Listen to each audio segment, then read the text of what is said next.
At Christmas, my sister's kid pointed at my son and said, "Grandma says you're just the helps kid." Everyone laughed. I took my boy's hand and left. That night, I canceled every utility auto payment. At 8 a.m., my dad texted, "The lights are out. What did you do?" I replied, "This is just the beginning." The words came out of my nephew's mouth at 4:23 p.m. on Christmas Day. We were in my parents' living room. 27 people, extended family, the smell of ham and pine, wrapping paper scattered across the floor. My 7-year-old son Marcus was showing his cousin Nathan, also 7, the Lego set Santa had brought him. Nathan looked at Marcus, then at me, then back at Marcus. "Grandma says you're just the helps kid." The room went silent for exactly 2 seconds. Then everyone laughed. My mother, my father, my sister Rebecca, her husband Derek, all of them, laughing, like it was the punchline to a joke I hadn't heard. Marcus's face crumbled. His eyes went wide, confused, hurt. He looked at me. I took his hand. "We're leaving. Jessica, come on," my mother said, still smiling. "It was just a joke, just a joke." I didn't respond, just walked to the door, Marcus's hand in mine, grabbed our coats, walked out into the cold December air. Behind us, I heard my father. "Oh, for God's sake, she's so sensitive." More laughter. I buckled Marcus into his car seat. His face was wet with tears. "Mommy, what does that mean? The helps kid?" "Nothing, baby. It means nothing." "But Grandma said—" Grandma was wrong. I drove home in silence, Marcus crying quietly in the back seat. I'd been funding my parents' lives for 3 years, 2 months, and 8 days when that Christmas happened. It started in October 2020. My father's contracting business collapsed during COVID. Commercial construction stopped. His contracts evaporated. His crew got laid off. He was 61. My mother was 59. They'd been comfortable. Not rich, but stable. 3-bedroom house in Arlington, Virginia. 2 cars. Retirement accounts. Then it all fell apart. Dad called me on a Tuesday. "Jessica, we need to talk." I drove over that evening. Found them at the kitchen table. Bills spread out. Calculator. Stress radiating off them like heat. "We're 3 months behind on utilities," Dad said. No preamble. "Electric company is threatening shutoff. Gas too. We owe $2,400. What about your savings?" "Gone. Used it to keep the business afloat before we accepted it was over." My mother's voice was quiet. "We're drowning, Jessica." I was a nurse practitioner at Virginia Hospital Center. Made $83,000 a year. Good money. Owned my own 3-bedroom townhouse in Falls Church. Bought it with the life insurance money when Marcus's father died in a motorcycle accident when I was 6 months pregnant. I was comfortable. Not rich, but comfortable. "I'll cover the utilities," I said. "Jessica, that's too much. It's temporary, right? Just until you get back on your feet?" "Of course. Just a few months. 6 at most." I started paying their utilities in November 2020. Electric, gas, water, internet. 2 cell phones. Average monthly cost, $847. By March 2021,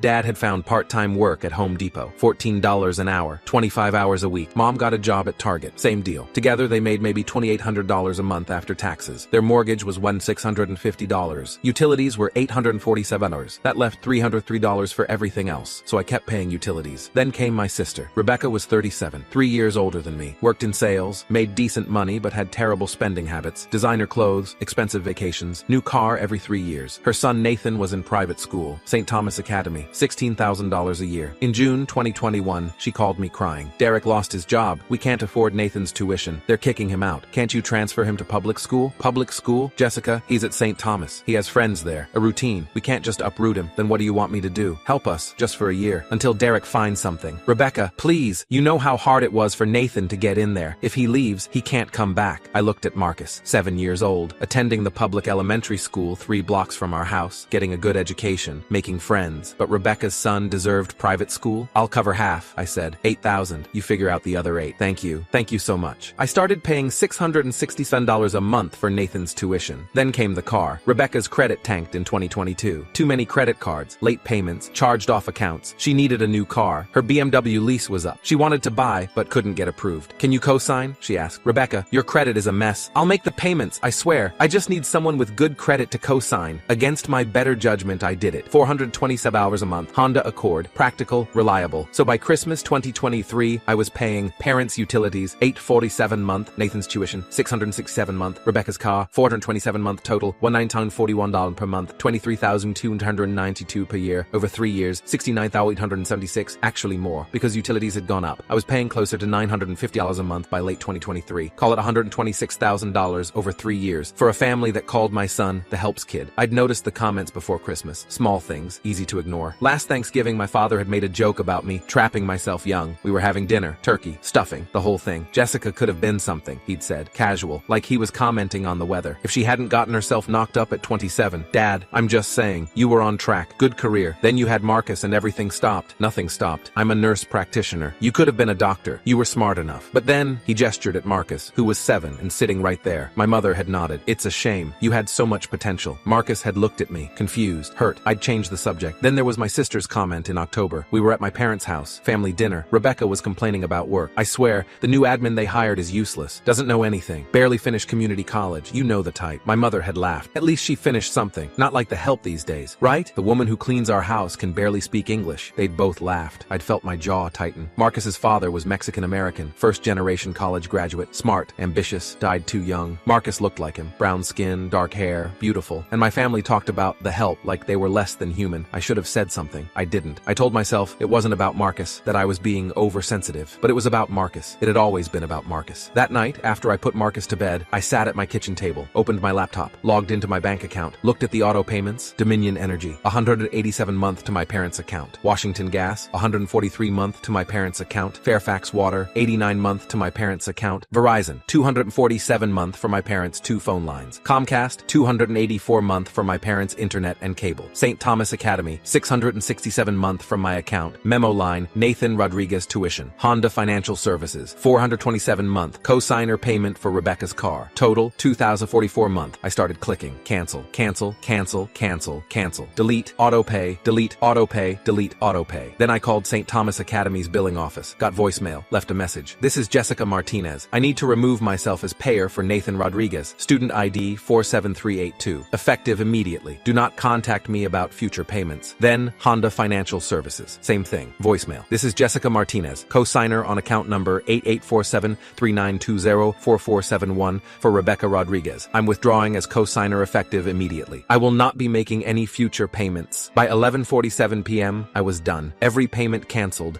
every auto transfer deleted, every obligation severed. I closed my laptop, went to bed, slept better than I had in 3 years. My phone buzzed at 8:03 a.m. the next morning. Dad, the lights are out. Power company says our account is past due. What did you do? I typed out a response. This is just the beginning. Dad, what are you talking about? Me. Check your gas, your water, your internet, your phone. 3 minutes passed. He called. I declined. My mother called. Declined. Rebecca called. Declined. At 8:47 a.m., Rebecca left a voicemail. I listened to it on speaker while making coffee. You petty bitch. Nathan's school called. They said you removed yourself as payer. His tuition is due in 3 days. My car payment bounced. Honda called. What the hell is wrong with you? I saved the voicemail. Then texted back. Ask your son what grandma told him to say to mine. No response. At 9:34 a.m., my father was pounding on my door. I'd expected this. Opened it. Didn't let him in. You can't just cut us off. His face was red, angry. Watch me. We had an agreement to help temporarily. 3 years isn't temporary. We still need help. Then you shouldn't have let your grandson humiliate mine. That was harmless. Kids say things. Kids repeat what adults teach them. Mom taught him that Marcus is trash, that I'm the help because I had a child at 27 with a Mexican man. His face shifted. Uncomfortable now. That's not, we never said, yes, you did. You've been saying it for years, just not to my face. You're overreacting. I'm protecting my son. My mother's car screeched into the driveway behind him. She got out, stormed over. The power company wants $800 to turn it back on.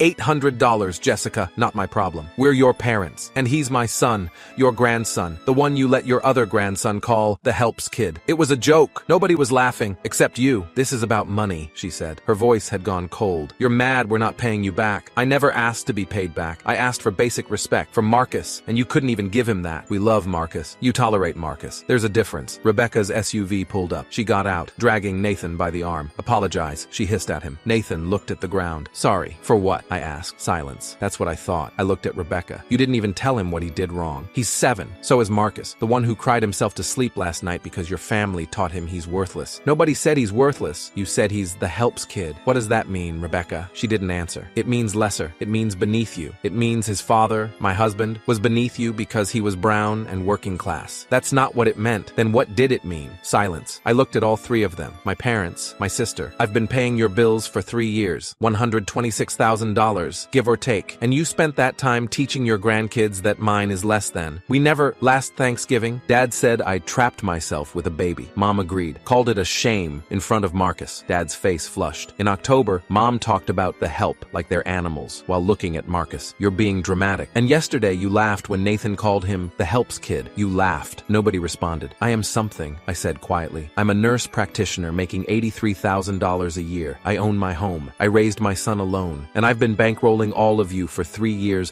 while you disrespected everything I've built. We didn't mean, yes, you did. You just didn't think I'd do anything about it. about it. My father stepped forward. When are you turning the utilities back on? I'm not. What? Figure it out yourselves. We can't afford. Get better jobs. Work full-time. Do what you have to do. Not my problem. Rebecca's voice was shrill now. And Nathan's tuition? Not my problem. He'll have to transfer to public school. Good. Maybe he'll learn that kids from public school are just as valuable as kids from St. Thomas. You're destroying this family, my mother screamed. No, you did that when you taught a 7-year-old to mock another 7-year-old for being born. I started closing the door. My father grabbed it. Please, we're sorry. We'll make it right. It's too late. We can fix this. You can't fix 3 years of disrespect with one apology. What do you want? My mother asked, tears starting now. I want you to leave. They stared. Now, they left. But my phone didn't stop. By noon, I had 47 missed calls. Aunts, uncles, cousins, people I hadn't heard from in years. Text after text. How could you abandon your parents? They raised you. You owe them. Family doesn't treat family like this. I replied to every single one the same way. I paid their bills for 3 years, $126,000. My parents taught my nephew to call my son the helps kid. Everyone laughed. I'm done funding cruelty. Some people stopped responding. Some doubled down. That doesn't matter. They're your parents. You're tearing the family apart. Others took my side. Wait, they said what to Marcus? You've been paying their utilities for 3 years? Good for you. They had it coming. My cousin Angela called. Jessica, I just heard. I'm so sorry. For what? For what they said. For what they've been saying.